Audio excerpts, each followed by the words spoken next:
thanks to an elite group of Alaskans known as bush pilots. Each morning, Dirk Nickish pits his small bush plane against Alaska's unforgiving terrain and extreme conditions. Dirk flies in a 250-mile radius from his base in Coldfoot above the Arctic Circle to deliver everything from groceries to gasoline and ATVs. At this stop, the landing strip is a frozen lake. Hey, Dirk. Hey, Steve. Hey, Kay. On the lake again. The service bush pilots provide has become an essential part of life here. Okay.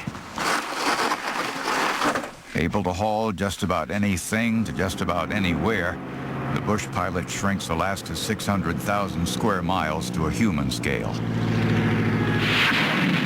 But that freedom comes at a price. This is the third most dangerous job in America. It's been that way since pioneer bush pilot Noel Wien began flying here in the early 1920s. There was no question there was a high degree of stress on every flight. The pilot that came up with my father in 1924 told him this country was not fit for the airplane, and he left. Noel Wien stayed and created flying history. He was the first to fly from Anchorage to Fairbanks. But his Hisso Standard biplane, a three-seater with a 150 horsepower engine, couldn't operate in temperatures below zero. With an open cockpit, the pilot would die of exposure. Its water-cooled engine would freeze and fail.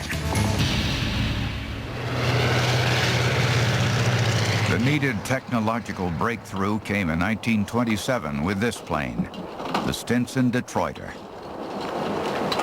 With an air-cooled engine, there was no coolant to freeze.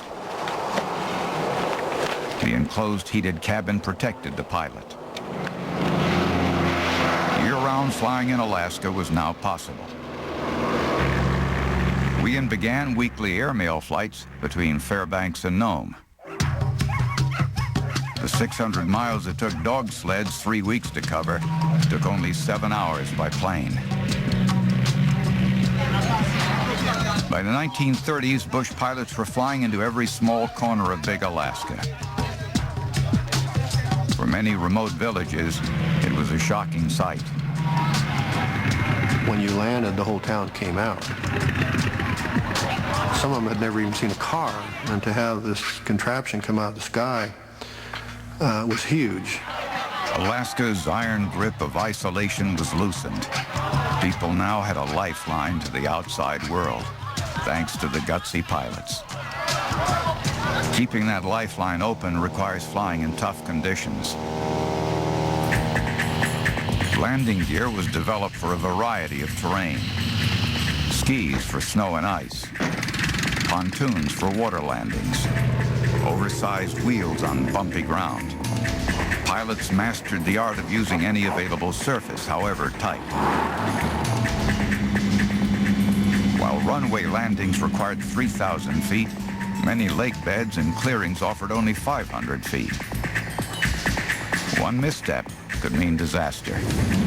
We were landing on very heavy drifts on rivers and lakes, and the landing gears would fatigue over time. We had several accidents a year with just knocking landing gears off.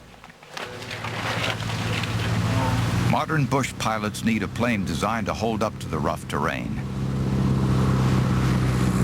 Many choose not a new plane, but a 50-year-old classic, like this 1952 de Havilland Beaver. It's a tried and true design they can trust. It has a very slow-flying wing, which allows it to get in and out of relatively small areas. And the design of the door allows you to roll a 55-gallon drum either in on its side or standing straight upright. Even though it's 50 years old, really I believe it's the best airplane out there for doing what we do. Alaska's extreme weather is a daily challenge. Hurricane-force winds, whiteouts, and dense fog are all potentially deadly.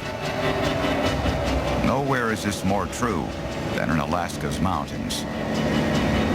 Paul Roderick flies in Denali National Park with his de Havilland Beaver bush plane. Denali is so massive it creates its own weather. The unpredictable conditions offer no margin of error. Assessing the weather is the most important thing. Once you're in a mountain range, it's like entering a certain type of kingdom where you may not have a door to get back out of. Equipment like GPS can help, but in the end, it's human judgment about when to fly that makes the difference. The best pilots know their limits and don't fly beyond them. In this unforgiving environment, crashes are a matter of when, not if.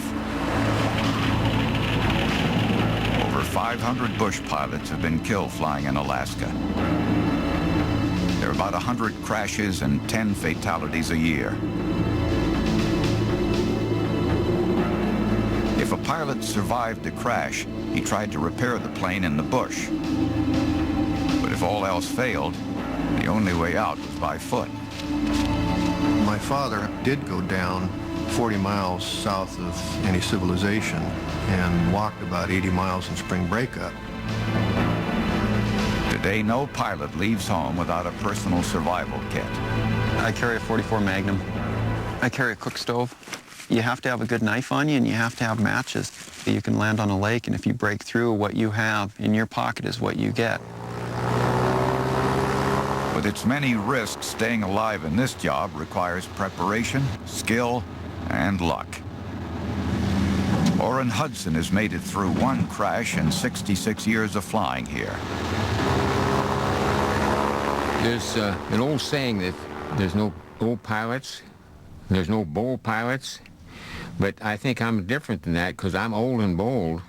I'm also hairless, and I'm fearless, and I'm mean and ugly. And maybe all that constitutes a bush pilot. I don't know. At 84 years old, Orrin's defied the odds. Very good morning. He's still flying his 1942 Grumman Widgeon. If I had it all to do over again, I think I would. Same thing.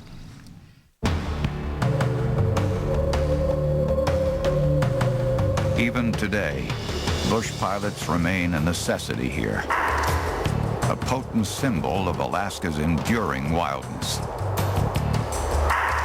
Stronger and bigger than man or machine, it is a land larger than life. In the end, it's those who understand that scope and power and respect it that survive Big Alaska.